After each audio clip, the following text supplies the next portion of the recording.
What would it be like if you were a hotel employee, and while checking a room you discovered you had just served a headless guest? This is undoubtedly a horrifying experience that one hotel employee in this case had to endure. The incident took place in Sapporo, the capital city of Hokkaido, Japan, with a population exceeding 1.9 million. In the downtown area of Sapporo, there is a famous nightlife district known as Susukino. Along with Kabukicho in Shinjuku and Nakasu in Fukuoka, it is one of Japan's 3 largest red light districts. A man named Hiroshi Ura, who enjoyed dressing up as a woman, was a regular visitor.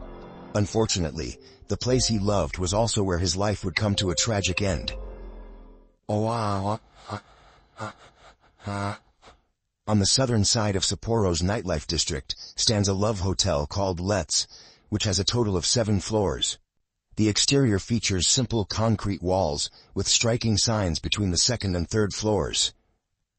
During the day, it doesn't draw much attention, but when night falls, the lights turn on, creating a somewhat eerie glow across the neighborhood. Inside, the hotel rooms are fully equipped with amenities such as a TV, refrigerator, and various conveniences. Guests can also enjoy complimentary drinks and breakfast during their stay. The central figure of this case is Hiroshi Ura, 62 years old, who lived with his wife in the suburbs about 18 miles 30 kilometers from Sapporo. The couple had 2 grown children. Hiroshi Ura worked for a construction materials company, and his colleagues regarded him as an honest, serious, and trustworthy individual. To cope with work-related stress, Hiroshi Ura often drove alone to Sapporo to relax at nightclubs. As was his routine on the afternoon of Saturday, July 1, 2023, Hiroshi Ura was in his hotel room. He secretly took out a box hidden under his bed, filled with cosmetics, and began applying makeup. Hiroshi Ura was an honest and straightforward man, but he had a penchant for makeup and wearing women's clothes. He kept this side of himself well hidden, and no one around him knew, not even his wife of many decades. That afternoon, a club in Sapporo hosted a large disco party. Most of the attendees were middle-aged, ranging from 40 to 60 years old. Hiroshi Ura had been looking forward to this day for a long time. He carefully styled his hair and applied meticulous makeup, then slipped into a shimmering silver mini-dress, paired with black stockings and leather shoes. Once he was all set, Hiroshi Ura left home and drove to Sapporo for the party. He didn't tell anyone about this, not even his wife, who had no idea where he was going. Hiroshi Ura arrived much earlier than the scheduled time.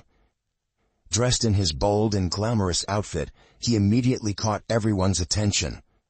Usually, Hiroshi frequented various clubs, both large and small, in Susukino.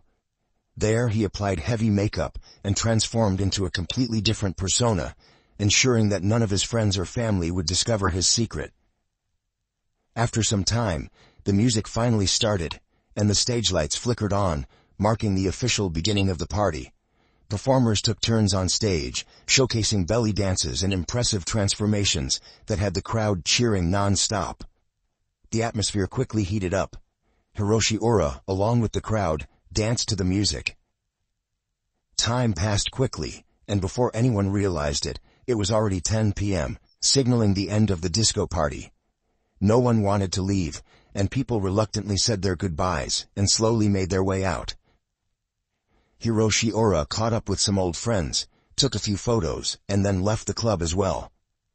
He got into his car, but instead of heading home, he drove alone to the nearby Let's Hotel, where he had arranged to meet someone. At around 10:30 p.m., Hiroshi Ura, dressed in women's clothing, stood at an intersection. He was waiting for a woman he had planned to meet. They exchanged a few words, and by 11 p.m., the two entered the Let's Hotel and rented a room. By 3 p.m. the next day, Sapporo police received a distressing call. The caller identified himself as an employee of the Let's Hotel. In a panic, he told the police that there appeared to be a dead woman in room 202 of the hotel.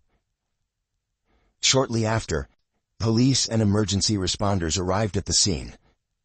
The hotel employee who had reported the incident just minutes earlier was waiting by the door of room 202. he still appeared visibly shaken. Under the guidance of the hotel staff, the police, wearing gloves, carefully entered the room. Upon stepping into the bedroom area, they observed a bed, a sofa, a TV, and other household items. The bedroom was clean, with the bedding neatly in place and no signs of disarray. In the cabinet next to the sofa, the toothbrushes and toilet paper were untouched, as if no one had been staying there. The bathroom was located on one side of the room with the door left open. Inside, they saw a figure shirtless facing the bathtub, kneeling with their head down toward the tub. As the police moved closer to inspect the scene, they were met with a chilling sight. The person wasn't simply bowing their head. In fact, there was no head at all. The head had been severed and was missing from the scene. Upon further investigation, the police discovered that the victim was not a woman, as the caller had initially reported, but a man. Strangely, there were no traces of blood on the body, just a single fatal wound, and there were no signs of a struggle. The cause of death was determined to be blood loss shock. It appeared that after the victim had died, the perpetrator had decapitated him and meticulously cleaned the scene to erase any evidence. The police continued their search but found no clothes, phone, or ID belonging to the victim, making it impossible to determine his identity at that moment. Room 202 also contained several scattered fingerprints, possibly from previous guests. Oddly, the fingerprints didn't match anyone in the police database. A hotel staff member provided a useful lead to the authorities. Around 11 p.m. the previous night, the victim had checked into the hotel with a woman, whom we'll call A. Since this was a love hotel that prioritized customer privacy, the hotel didn't require ID, only check-in procedures. As a result, the staff didn't know the real names of either person. It was known that one of the two individuals, likely the older woman, had short hair and was wearing a silver jacket and a short skirt. The other individual, referred to as A, appeared much younger, possibly in their 20s or 30s, with a petite frame. They were about 4 inches shorter than the victim, standing around 4 feet 11 inches to 5 feet 3 inches tall, and wore a white shirt, shorts, and a short skirt. During check-in, A was wearing a black hat and a mask, completely concealing their face. Only a glimpse of blonde hair could be seen beneath the hat. They were also pushing a large black suitcase. In the suburban area where the Let's Hotel operates, the nightlife scene is fairly complex. Even when two women check into a love hotel, it isn't unusual. The hotel staff didn't find this odd. However, both guests seemed unfamiliar with the place, as if it were their first visit. 3 hours later, A left the hotel alone. The staff noticed that A was still wearing the black hat and mask, but their clothing had changed. Upon leaving, A was dressed in a long black coat, black pants, and knee-high black boots. A was still pushing the large suitcase, and it appeared that something bulky was hidden under the coat, as their back seemed unnaturally protruded. As time passed and morning arrived, more guests checked out and left the hotel, but the remaining guest in room 202 had not yet departed. By 3 p.m. there were still no sounds or movements from the room. The hotel staff, sensing something was wrong, went upstairs to check. When the door was opened, the room was eerily silent. After scanning the room, the hotel employee noticed someone kneeling in the bathroom. Terrified, he couldn't move any closer, shouting toward the person but receiving no response. Too scared to approach for a closer look, the staff member immediately called the police. The entire time, the employee believed the individual was a woman, and this belief may have spared him from witnessing a horrific scene that could have haunted him for life. From conversations between the police and medical personnel, it became clear that the victim was, in fact, a man, and he was headless. It was obvious that the woman who had stayed with the victim was a prime suspect in a serious crime. Through the investigation, the police discovered that the victim had been dressed in a distinctive style and had frequented the Susukino district. This led them to suspect that the two might have been a same-sex couple. Additionally, there was a possibility that A could have been a man dressed as a woman. The police began investigating information about A. By around 2 a.m., they had reviewed all surveillance systems around the hotel, which showed A leaving the hotel and turning right, heading south toward the first intersection. She stopped briefly before reaching the hotel's parking lot. It was unclear if she was avoiding surveillance cameras or looking for someone, but A quickly turned back toward the hotel and then continued west, disappearing from the surveillance system. At this point, her trail was temporarily lost. A day later, on the night of July 3rd, the Chiyoda police station in Hokkaido received a phone call reporting a missing person.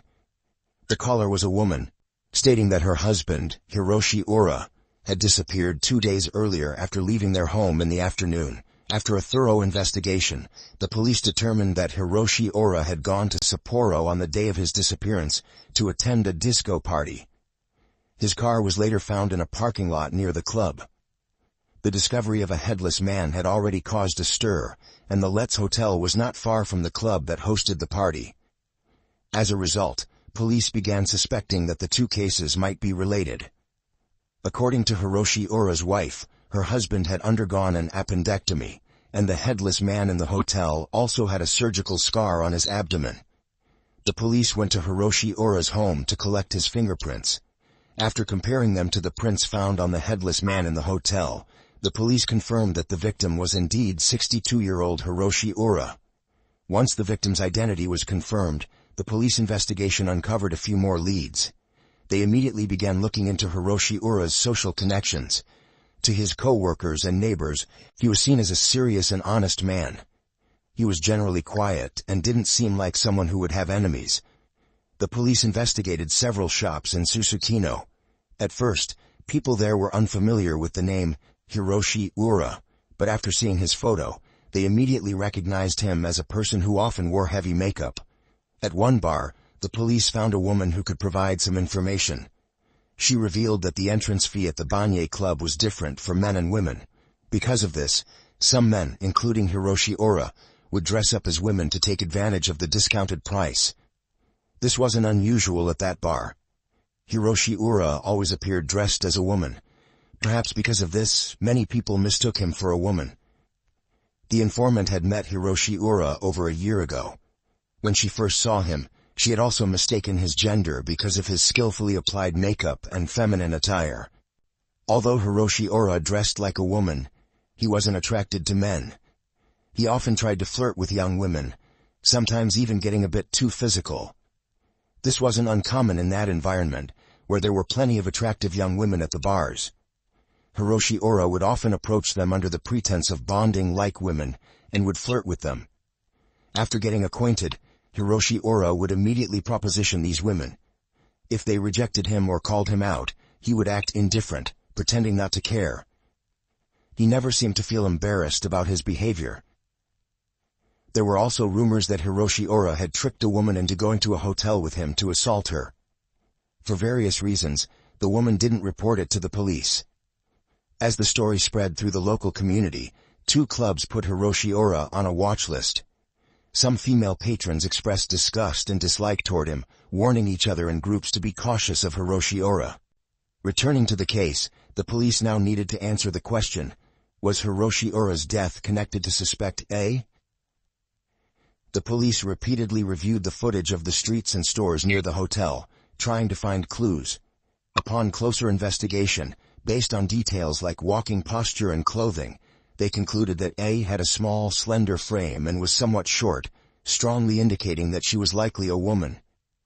But what raised suspicion was the fact that carrying out a beheading requires not only specialized skill, but also a steady mindset. Hiroshi Ura was, after all, an adult man. If he had been killed in just one blow without any sign of resistance, it would be very unusual. Furthermore, after the attack, A was able to calmly clean the scene, change clothes, and leave with confidence. They believed that it would be very difficult for such a petite woman to carry out this act on her own. It was highly likely that someone else was involved in the crime. However, the hotel staff insisted that only 2 people had initially entered the room, which made the case even more puzzling. The police didn't want to miss any potential evidence, so they continued to investigate the surveillance around the hotel. They requested that taxi drivers passing by the area on the day of the crime provide their driving records. After considerable effort, the police finally found a suspicious vehicle, about 656 feet from the hotel. On the morning of July 2nd, about 15 minutes after A left the hotel, she was picked up by this car, which then left the scene. The discovery of this new evidence excited the investigators. They identified the owner of the suspicious car as Dr. Osamu Tamura, a 59-year-old resident of Atsubetsu, Sapporo. Dr. Osamu was the head of the psychiatry department at the Central Hospital of the Medical Union. He was known to get along well with everyone, and was a highly skilled doctor. However, neighbors had noticed that his behavior had been unusual recently. They reported seeing him standing at his door eating noodles or boxed meals, and sometimes he would sit in his car to have lunch instead of eating inside his house. Since the incident at the Let's Hotel, Dr. Osamu had been frequenting internet cafes and seemed to spend very little time at home. His wife, Hiroko, was a year older than him and a housewife. The police's attention quickly shifted to their 29-year-old daughter, Runa Tamura. Both her age and appearance closely matched suspect A. As the only child, Runa was very much loved and spoiled by her parents.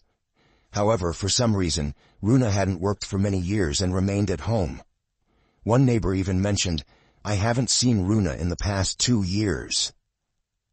At this point, the police didn't rush to act, but instead conducted further investigations into Dr. Osamu Tamura's family. From what they learned, Dr. Osamu had graduated with honors from Asahikawa Medical University. He had once aspired to become a surgeon, but during his first surgery, Osamu experienced dizziness and couldn't continue. On the advice of the faculty, he switched to psychiatry and later became a psychiatrist. In reality, Osamu was quite skilled in surgery. From this detail, the police speculated that the beheading, which required a certain level of expertise, could have been something Osamu was capable of executing. The police then investigated Osamu's credit card records and checked nearby shopping centers. This led to an important discovery. On the morning of July 1st, Osamu had purchased a knife, a saw, a suitcase, earrings, and a blonde wig from a retail center. This raised the likelihood of his involvement in the crime. The police immediately requested a search warrant. Once granted, they proceeded to Dr. Osamu Tamura's house to conduct the investigation. The Tamura home was a 3-story white building. Before entering, the exterior appeared tidy, with neatly arranged potted plants on the balcony. However, stepping inside revealed a stark contrast. The interior was filled with cardboard boxes and trash, completely disorganized, and there was a strong, foul odor, as if the place hadn't been cleaned in a long time. Upon searching the house, the police found Runa Tamura. They also discovered the suitcase and the black clothes worn on the day of the murder. Other items, such as the blonde wig and saw, were gradually uncovered, nearly completing the evidence against Runa. The police then proceeded to the second floor via the stairs. The air grew increasingly foul, causing the officers to grimace. The closer they got to the bathroom, the stronger the smell became. When they pushed open the bathroom door, they saw a round object from a distance. Upon closer inspection, they confirmed it was a human head. It was resting there in the bathroom, already decomposed to the point where facial features were no longer distinguishable. After comparing dental records and DNA, the police confirmed that the head belonged to the victim found at the Let's Hotel, Hiroshi Ura. On July 24th, 3 weeks after the incident, the police located and arrested Dr. Osamu Tamura in an internet cafe in the Atsubetsu area. The next day, his wife, Hiroko Tamura, was also arrested. Faced with the police investigation, Runa Tamura clearly admitted to the crime. However, her testimony only made the situation more confusing. Runa claimed that she suffers from dissociative identity disorder. She explained that one of her alternate personalities had killed Hiroshi Ura, and that personality had nothing to do with the version of Runa now under investigation. Runa described herself as typically quiet, calm, and not fond of talking. Her other personality, however, was aggressive and hot-tempered. Because of this, she struggled to fit in at school like her peers. While in elementary school, a mischievous classmate teased her, and to everyone's shock, the normally silent Runa suddenly lashed out, grabbing a knife and attacking the other student, leaving them terrified. By the time she reached middle school, her condition had worsened, and she eventually decided to drop out. This led to Runa never holding a job afterward. Runa was introverted, disliked men, and rarely left her house. She had virtually no social connections. Her parents always tried their best to care for and pamper their daughter. Dr. Osamu Tamura was a music lover. In his youth he had been a guitarist in a band. Even after starting his career, he never gave up his hobby.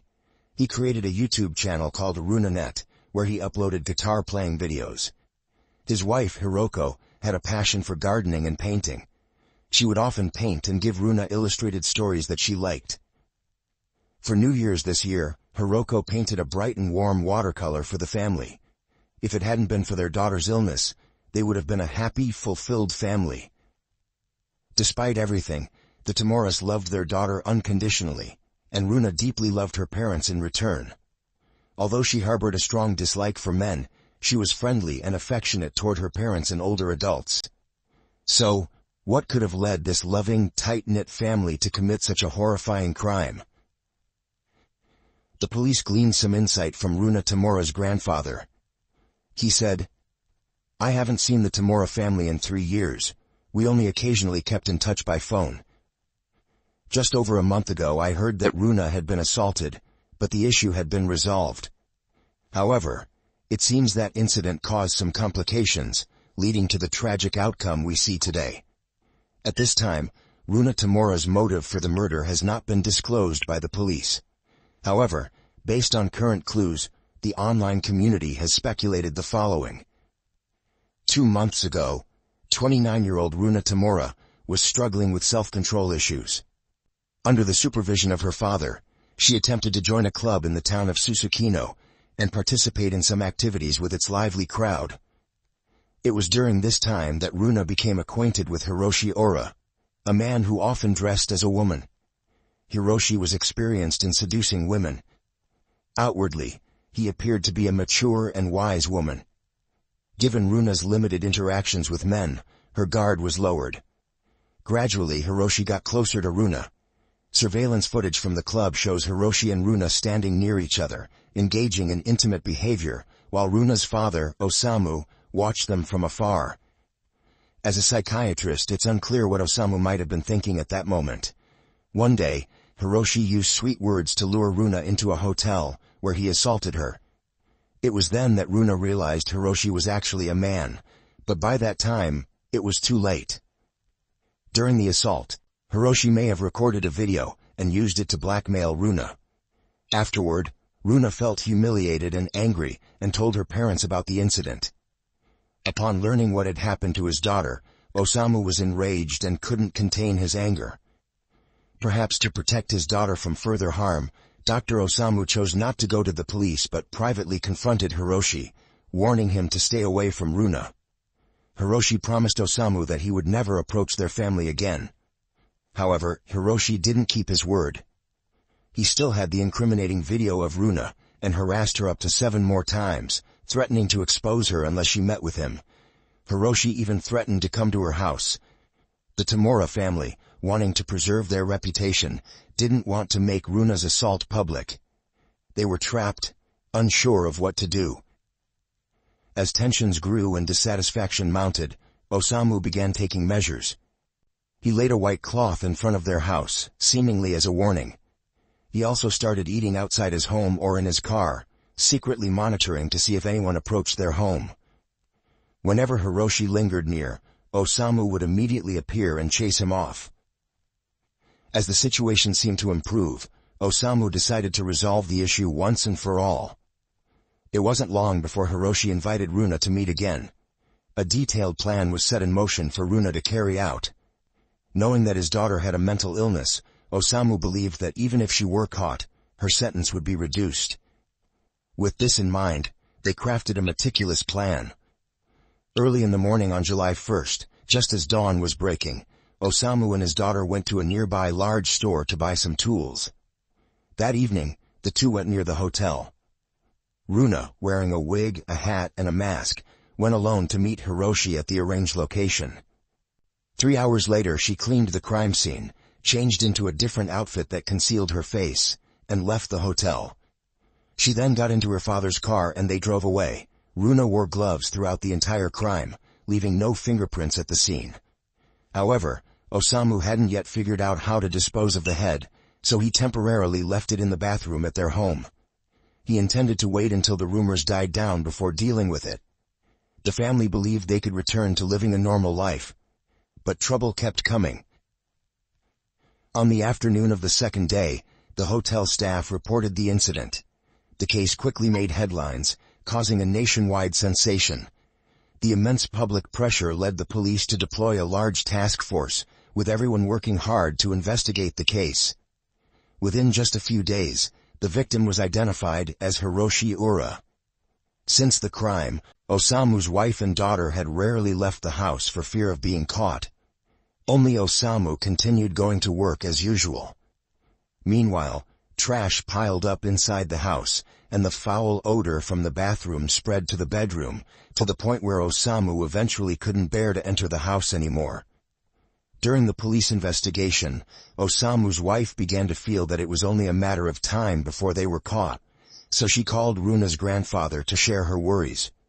Despite her concerns, she ultimately decided to stand by her husband and daughter. The family continued living in an increasingly strange way in their home, until the case was solved.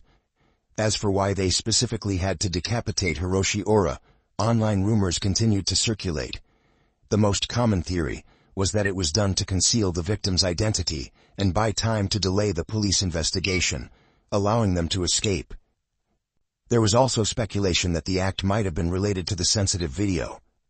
The theory was that removing Hiroshi's head would allow his face to be used to unlock his phone through facial recognition, giving them access to delete the videos and eliminate the evidence permanently. Some speculate that when the crime took place, Runa entered the hotel carrying a large suitcase, and inside that suitcase was Osamu. Once inside, Runa took advantage of the situation and handcuffed Hiroshi, allowing Osamu to emerge from the suitcase and commit the crime. As someone with surgical knowledge, Osamu could have carried out the gruesome act in a short amount of time. Additionally, as a psychiatrist, he had the mental fortitude to handle such a situation. Thus, the theory that Osamu was the killer makes the story seem more plausible. After the crime, the father and daughter cleaned the scene together. Osamu then hid back in the suitcase, while Runa carried the victim's head in her backpack, wore a long coat to conceal her identity, and left the scene. However, there are some doubts about this theory. For example, although the suitcase was large, the saw wasn't small either. Could the suitcase have fit both Osamu and the tools? Another point of skepticism is the rumor that Osamu had to switch from surgery to psychiatry due to dizziness. So, the question remains, did he really commit the crime? To this day, the police have not officially disclosed the details of the case or the motive behind it. Initially, people believed that Hiroshi Ura was just a regular person who enjoyed eccentric clothing, which garnered sympathy from the online community. But as more details of the case emerged, the narrative shifted. Runa began to be seen as the victim, and the criticism directed at her diminished significantly. Some online users are even calling for leniency in her sentencing. As of now, the trial has not yet taken place. There are rumors that the police are awaiting final verification from Runa's mother. It's unclear whether she was involved in the crime and, if so, in what capacity. If new evidence emerges, the situation may shift again. No matter what happens, the Tamura family can never return to what they once were. But what do you think about the Tamura family case? Share your thoughts in the comments below, and don't forget to like and subscribe to stay updated on more classic crime cases.